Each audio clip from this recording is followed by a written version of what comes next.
O ar estava denso, pesado, saturado com o perfume opulento de lírios brancos e a fragrância cortante de champanhe francês. Era um cheiro de riqueza, de poder consolidado, de um mundo que eu havia costurado com minhas próprias mãos, mas ao qual nunca pertenci. Enquanto vocês ouvem minha voz, imaginem-se na minha pele por um momento. No salão de festas, que mais parecia um palácio de cristal, 250 convidados vestiam a alta costura que o dinheiro pode comprar. Eram tecidos finos, sedas esvoaçantes, joias que piscavam sob a luz. Mas o som mais alto para mim não era a orquestra de cordas, mas o silêncio ensurdecedor da minha própria humilhação. Meus olhos, marejados, fixaram-se no brilho do vestido de noiva da minha filha, Juliana. Um vestido de seda pura que custava mais do que eu havia ganhado em 2 anos de trabalho.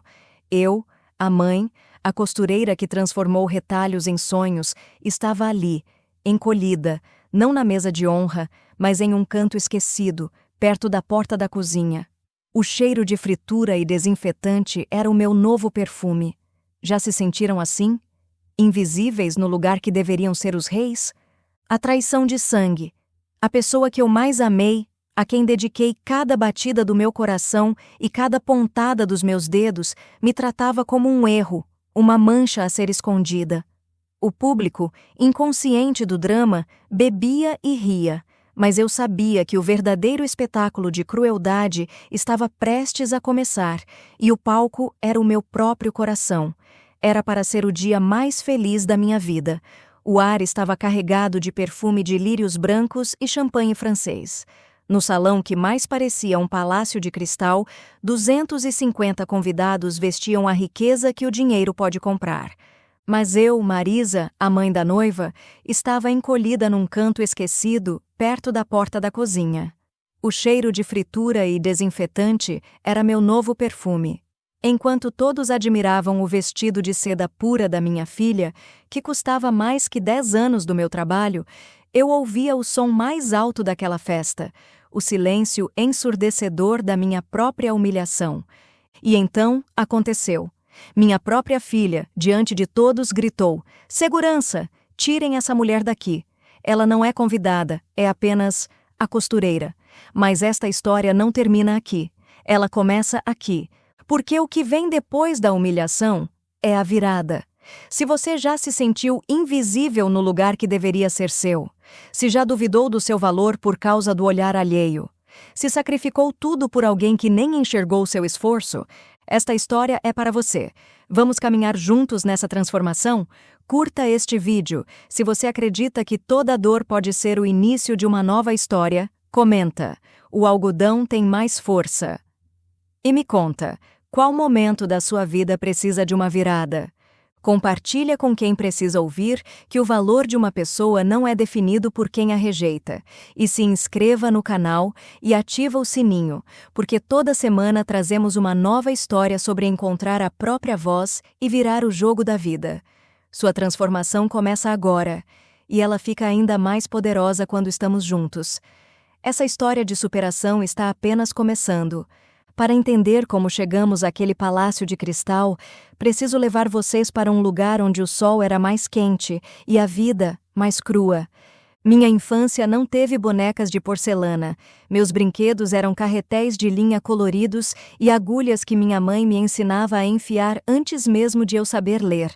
Enquanto outras crianças gritavam de alegria nas ruas de terra batida, em São Gonçalo, no subúrbio do Rio de Janeiro, eu ficava na sombra da nossa casa de Taipá, desenhando moldes no jornal velho que papai trazia da feira. Minhas mãos pequenas já sabiam que um tecido bem cortado podia ser a diferença entre a dignidade e a vergonha. Minha primeira máquina de costura, uma máquina antiga, toda de ferro, que fazia mais barulho que uma carroça nas pedras. Era meu tesouro. O pedal gasto marcava o ritmo da minha vida, ponto para frente, ponto para trás, como os passos incertos de quem tenta sobreviver. E aqui vem a pergunta que talvez você já tenha feito na sua vida: o que nos molda mais? O amor que recebemos ou os sonhos que somos forçados a adiar? Aos 18 anos, conheci João. Um pedreiro com as mãos calejadas das ferramentas que usava no trabalho, mas com um sorriso que iluminava minha vida simples. Ele não me prometeu rosas, prometeu ajudar a construir um futuro, e naquela época acreditávamos que o amor bastava para vencer qualquer obstáculo. Quando Juliana nasceu, quando ela nasceu, jurei com cada fibra do meu ser que ela nunca sentiria a dor da escassez, que minhas mãos, endurecidas pelas agulhas, teceriam um mundo macio para ela, que meu suor regaria os sonhos que ela escolhesse. Mas vocês sabem como é prometer o mundo para alguém que carregamos no colo, como é jurar que seremos o escudo contra todas as dores.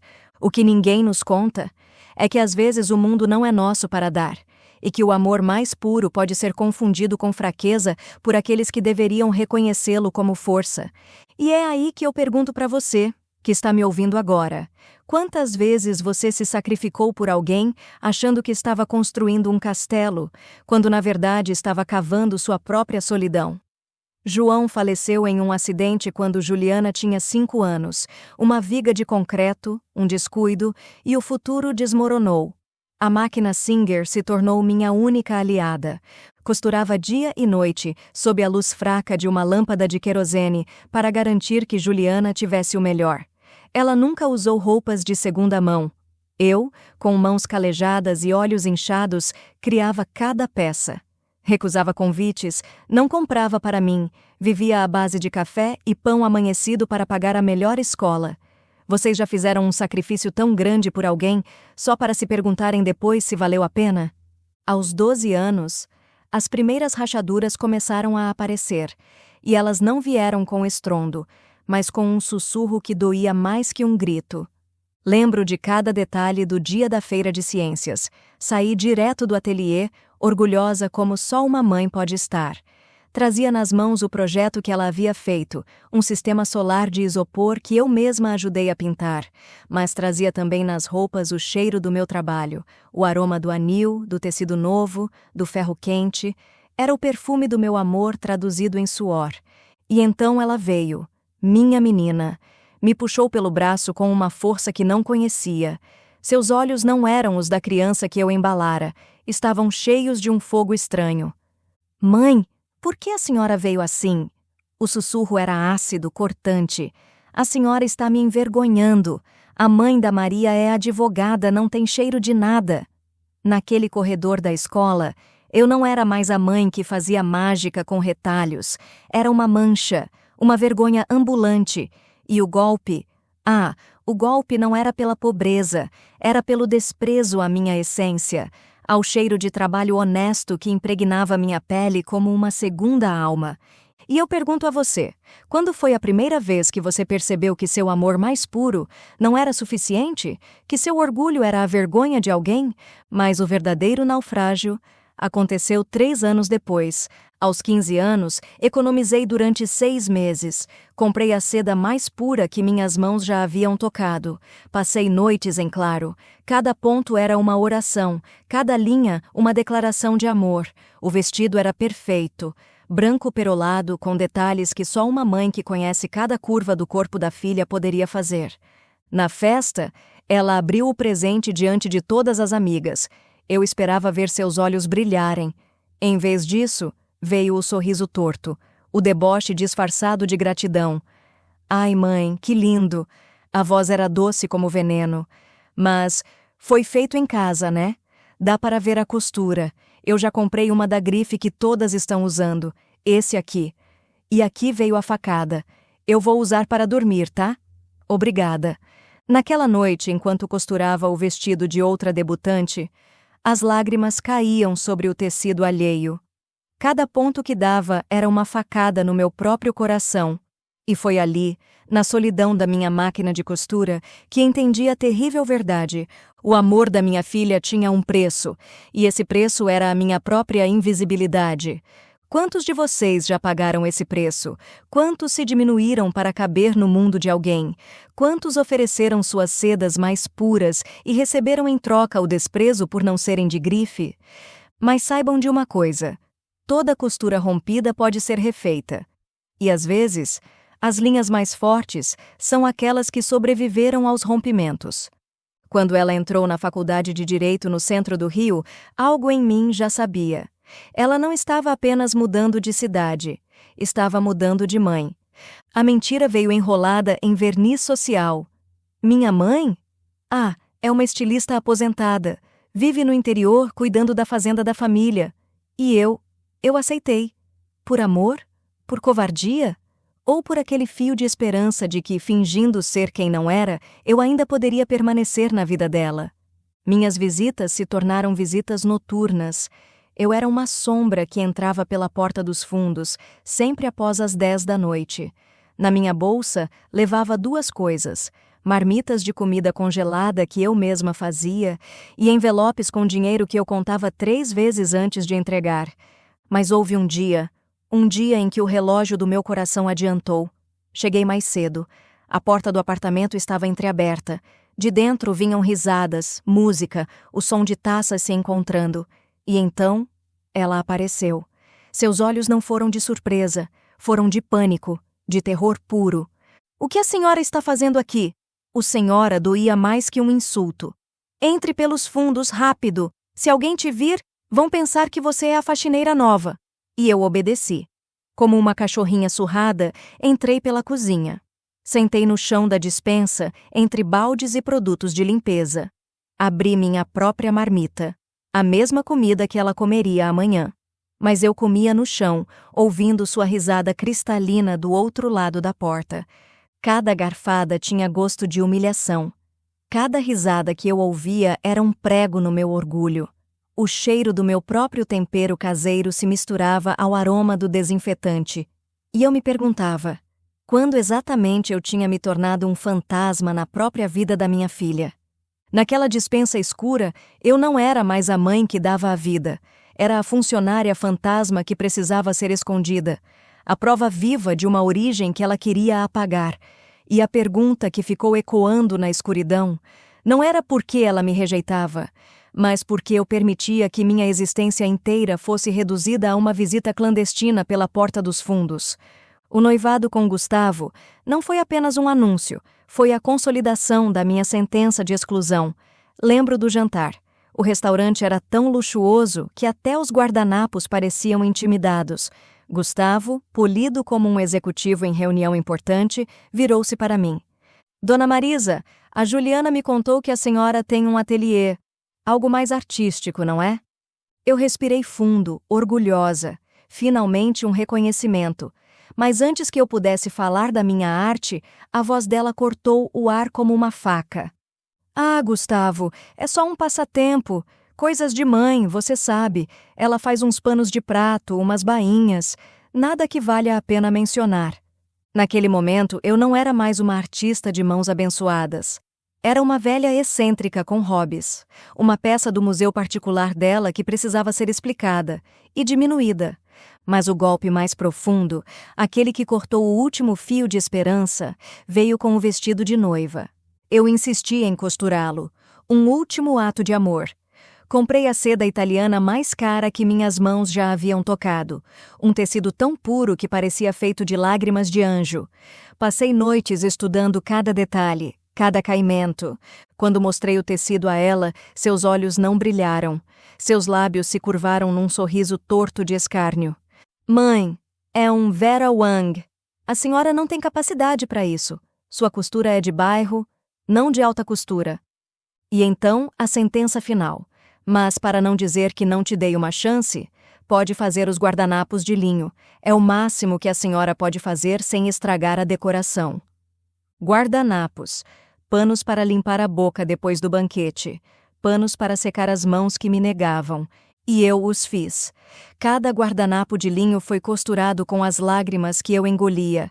Cada ponto era uma memória. Este, do primeiro vestido que fiz para ela. Aquele, da primeira vez que me chamou de mãe. Quando bordei as iniciais dela com ele, J e G, minhas mãos tremiam. Não era um bordado, era um epitáfio.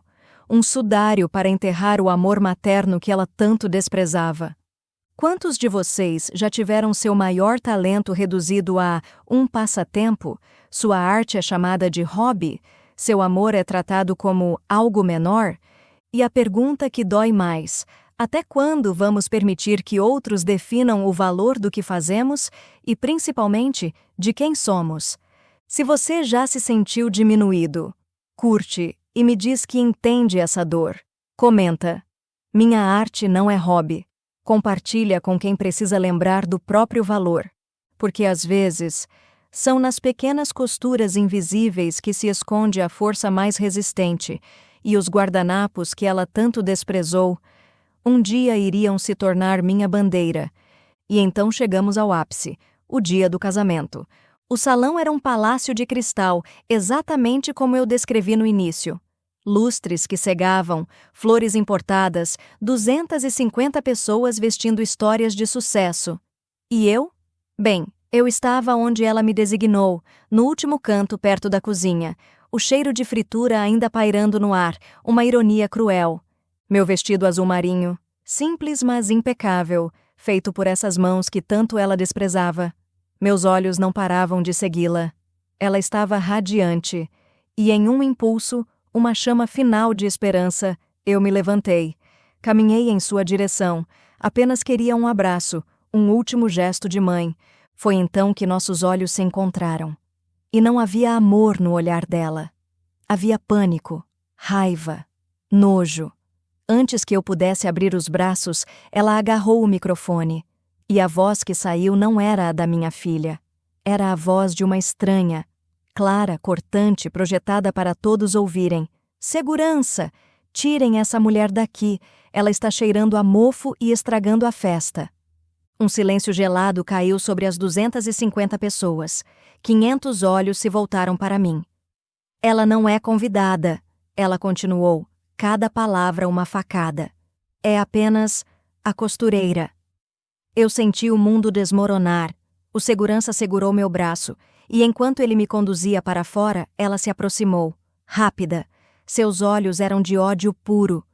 E então, diante de todos, a filha que eu criei desferiu um tapa no meu rosto. A queimadura na pele era nada perto do estilhaço no peito.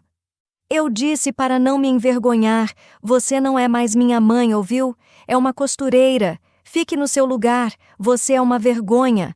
O tapa não doeu, querem saber? O que doeu foi o silêncio. Foi ver a morte da minha esperança nos olhos dela. Foi ouvir o eco das minhas próprias noites em claro naquele tapa. Mas então, algo mudou.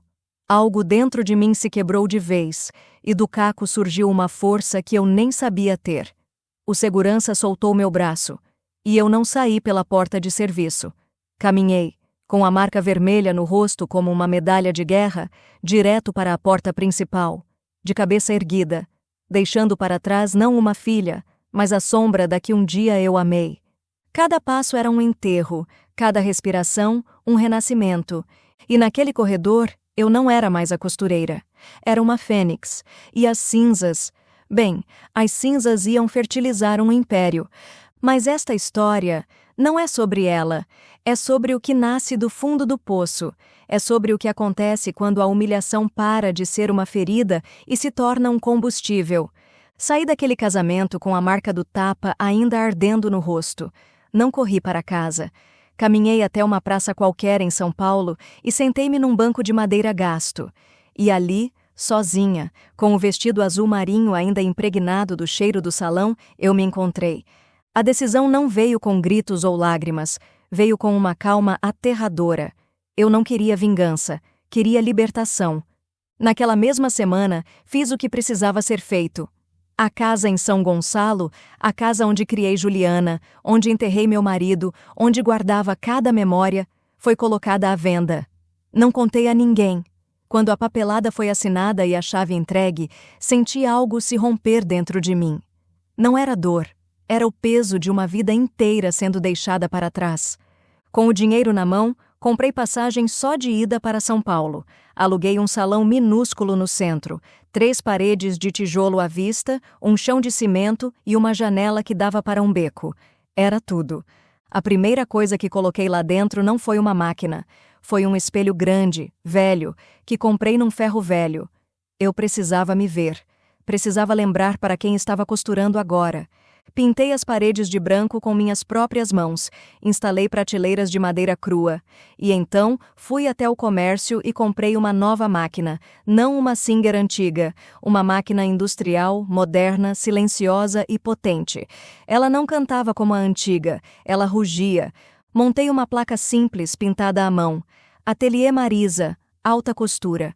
Não era um nome para marketing, era uma declaração de guerra. Eu não faria mais vestidos para debutantes ou noivas. Eu faria peças únicas para mulheres que, como eu, precisavam se lembrar do próprio poder. Comecei com peças menores, ajustes, reformas, mas cada uma era feita com a precisão de um relojoeiro. Foi numa tarde de sol que Cláudia entrou no ateliê. Ela trouxe um casaco Chanel vintage, desbotado e com as costuras rompidas. Enquanto eu examinava o tecido, ela não olhava para o casaco. Olhava para minhas mãos, para a forma como eu segurava a agulha, como se estivesse vendo algo que ia muito além de uma simples costura. Você não é uma costureira, ela disse. Você é uma artista, e eu invisto em artistas. Em 2 anos, aquele buraco de paredes brancas se tornou a Fio de Ouro Ateliê, e eu, a costureira de mãos calejadas, era agora a sócia majoritária. Em 10 anos, a senhora M não era mais uma lenda local, mas uma investidora respeitada e anônima. Aprendi a ler balanços, a negociar contratos, a linguagem fria dos números, e em cada investimento que fazia, em tecnologia têxtil, em moda sustentável, havia um pedaço daquela menina do subúrbio de São Gonçalo que acreditava que um tecido bem cortado podia mudar uma vida. E eu sabia exatamente onde Juliana estava. Cada tropeço, cada crise no casamento com Gustavo. Até que, 5 anos depois do casamento, a construtora faliu. E o telefone tocou. A voz dela, que eu não ouvia há anos, agora era um fio de desespero. Mãe, preciso de ajuda, é só um empréstimo, pela nossa família. Minha mão parou sobre o aparelho. A família que ela pedia empréstimo tinha morrido no dia do tapa. Deletei a mensagem. Mas não a ignorei. Enviei por um intermediário um cheque anônimo, o suficiente para pagar as dívidas mais urgentes, o suficiente para evitar a miséria, mas não o suficiente para salvá-los, porque algumas lições precisam ser aprendidas na pele. E eu não estava dando uma punição, estava dando uma educação. A mesma que ela me negou quando me chamou de apenas a costureira. O divórcio veio como era inevitável, e a empresa de eventos dela, a Crystal Events, que ironia, nomeada em homenagem ao mesmo salão onde eu fui humilhada, estava à beira do abismo. Seu último recurso era um investidor anônimo, uma lenda do mercado conhecida apenas como Senhora M.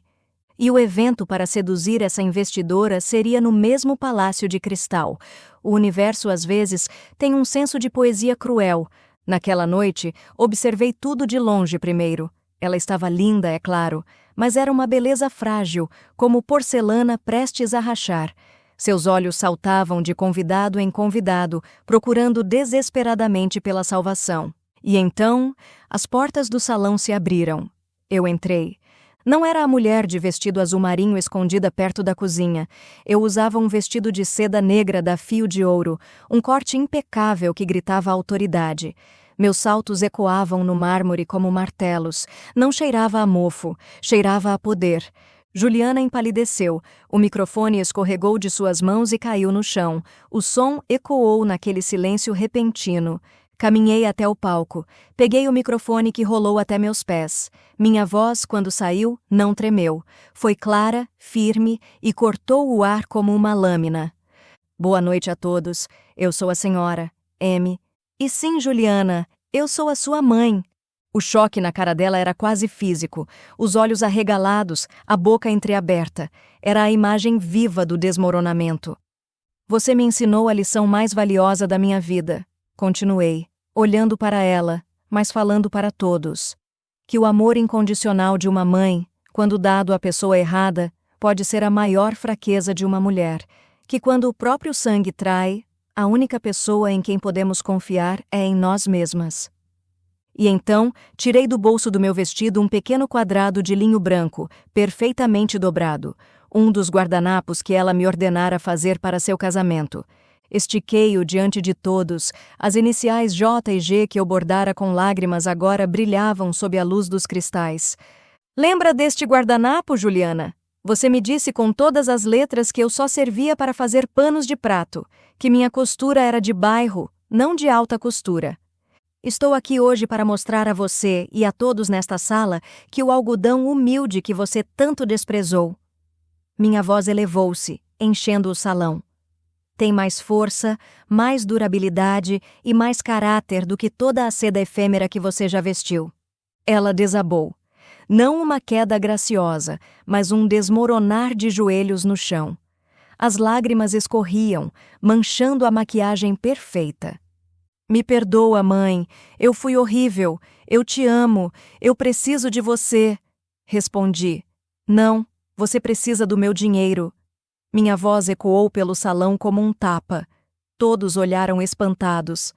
Então me abaixei, coloquei minhas mãos, as mesmas mãos que ela dissera que só serviam para panos de prato, em seus ombros, e a abracei. Não era o abraço quente de uma mãe, era frio, era um ponto final. Eu te perdoo, Juliana, disse, minha voz clara e calma no microfone que ainda segurava. Mas entenda, o meu perdão não é a sua salvação. É a minha libertação. Ergui-me novamente, deixando-a ali de joelhos. Eu não sou mais a sua costureira, eu sou a senhora. M. Virei-me para a plateia paralisada. O evento está cancelado. A senhora M não investe em projetos que não valorizam a própria história, e que todos aqui lembrem-se desta lição. A verdadeira riqueza não se mede pelo tecido das roupas, mas pelo tecido do caráter. E assim, minha virada não foi um evento no calendário. Foi uma decisão tomada num banco de praça, com o rosto ainda ardendo. A humilhação não foi um ponto final porque eu permiti. Foi o início. Usei cada olhar de desprezo como combustível, cada palavra de desdém como lição, e o talento que tentaram diminuir como minha mais poderosa ferramenta. A costureira de São Gonçalo morreu naquele salão, mas a senhora M nasceu do fogo daquela mesma humilhação, e ela não estava ali para pegar migalhas, ela era dona do banquete. E se você está ouvindo isso, saiba, a sua virada também pode começar agora. Levante a cabeça, saia pela porta principal e comece a costurar o seu próprio destino, porque a única aprovação que você precisa é a sua. E o seu sucesso será a resposta mais elegante para todos aqueles que um dia tentaram te diminuir.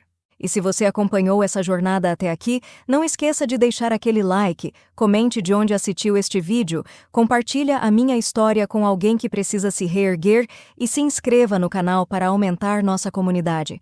Vou ficando por aqui, assistam esses vídeos que estão aparecendo aqui agora e fiquem com Deus. Beijos, de sua nova amiga, Senhora M.